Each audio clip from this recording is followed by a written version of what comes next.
Hello everyone, welcome to our course on regional organizations. In this video, I am going to introduce you the first chapter of our textbook.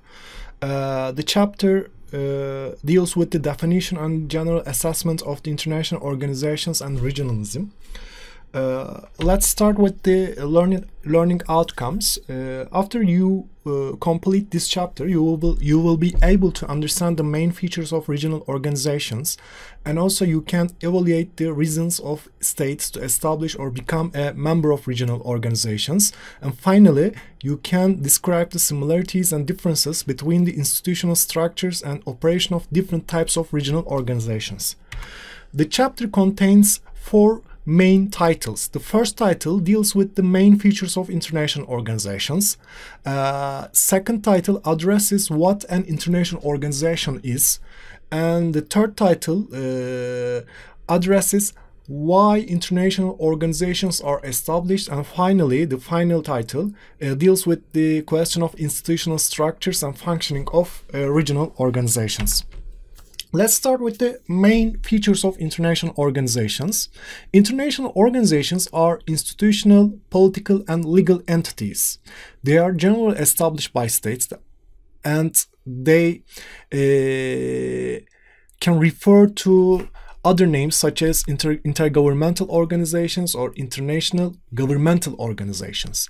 And finally, international organizations are defined as institutional mechanisms to deal with international and regional issues.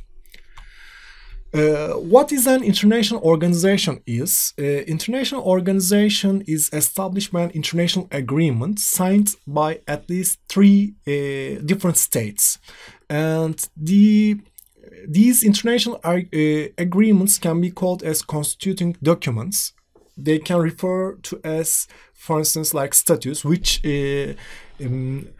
reflects the basic aims, membership criteria, main voting bodies, and voting rules of an international organizations. International organizations are different from international meetings, summits, or international regimes, because international meetings, summits, or international regimes do not have some organizational structure. They can be ad hoc, or they don't have secretariat, or they don't have, for instance, like institutional or physical headquarters, so on. And international organizations possess international legal personality, which means that they have rights, powers, and obligations in international relations and international law. But their legal personality is debated, because their legal personality is limited with the purposes and objectives signed by or listed by their charters, the constituting documents. And also they're functional, because international organizations are established in order to fulfill some sort of particular functions. This can be, for instance, security functions, this can be economic functions, or other functions. And also these legal personality are permanent. In conclusion, international organizations have legal personality, but they function within the limits of their status, their constituting documents, their constituting agreements signed by the founding members. Of course, international organizations have bureaucrats. They are generally called, for instance, secretariat or secretary general, and they are based at their own premises and buildings. For instance, the United Nations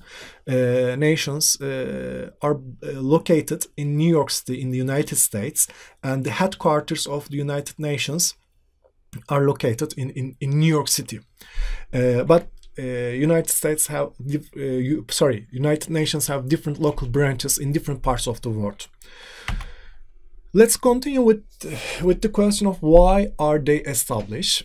There are some real political, economic, and cultural and ideological motivations behind international organizations. In other words, states have some sort of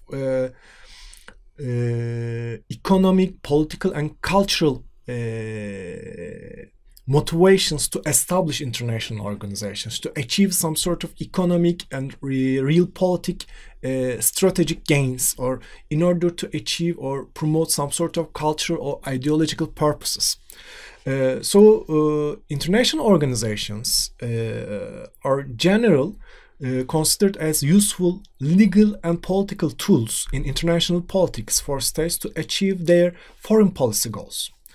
Of course, they also provide some sort of functional interfaces for states, and also through international organizations, states can achieve or can gain higher legitimacy in order to promote their group interests, for instance. In general, there are three main reasons for regional organizations. The first one can be security reasons. States generally establish military alliances such as NATO or Warsaw Pact in the Cold War years, in order to strengthen their security and in order to promote their defense against armed attacks, for instance. And also states establish regional organizations in order to promote economic cooperation. For instance, they can foster trade and economic cooperation between member states. For instance, they can reduce tariff barriers in order to increase their trade volumes, or in order to create some sort of trade union, such as the European Union or North American Trade Association. And also, states are establishing regional organizations in order to achieve some supranational integration. The most typical example of this supranational integration is the European Union, which is not only an economic integration, a model of economic integration, but also a model of political integration. Last, states also create regional organizations in order to deal with some sort of common technical problems.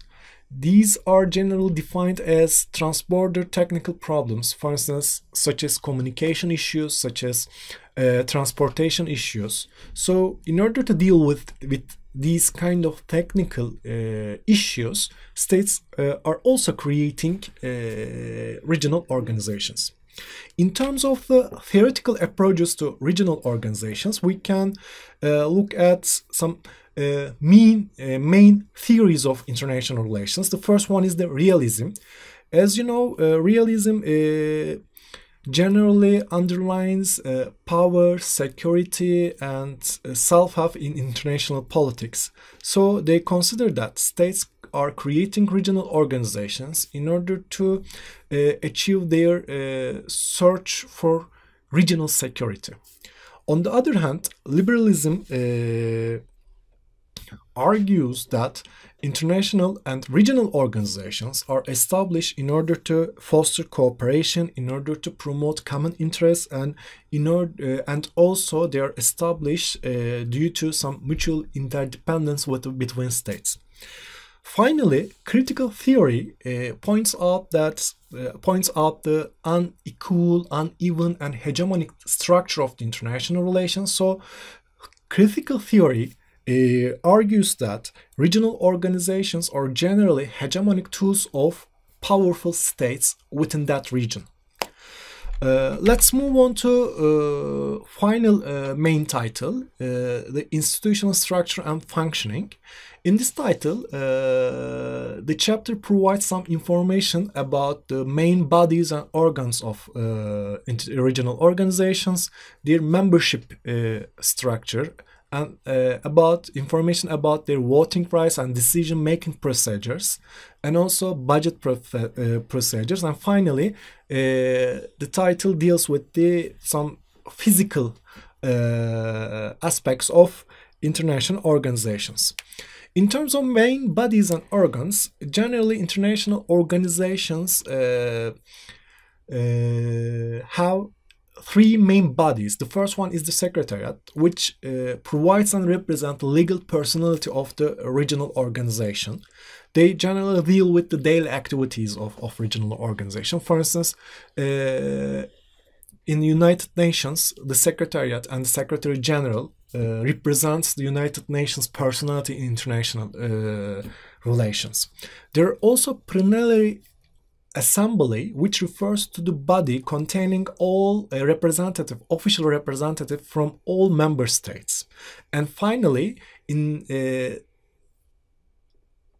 some cases, or generally, regional organizations have specially authorized body, which refers to some sort of council or board, which has some sort of special powers. So it's like a governing body. In terms of membership, regional organizations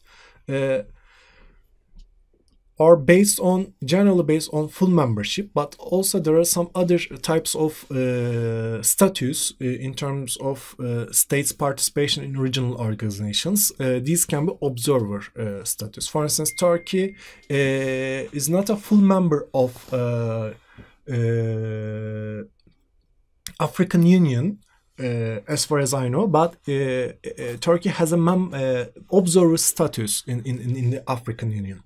In terms of the voting rights and decision-making procedures, the main principle, the basic principle, in order to make decisions within the regional and international organizations, is one state, one vote principle, which means that each member state has one vote. But in terms of decision-making procedures, there are two different models. The one is consensus model, which refers to the case in which every member state has a right to express its opinions and raise objections and some sort of different ideas, and decisions are made when all members consent on that decision, when a consensus and consent is reached. On the other hand, in the voting model, there are two different types of voting. One is simple majority, which means that decisions are made when more than the half of all the votes cast are agree with that decision. And the qualified majority refers to some sort of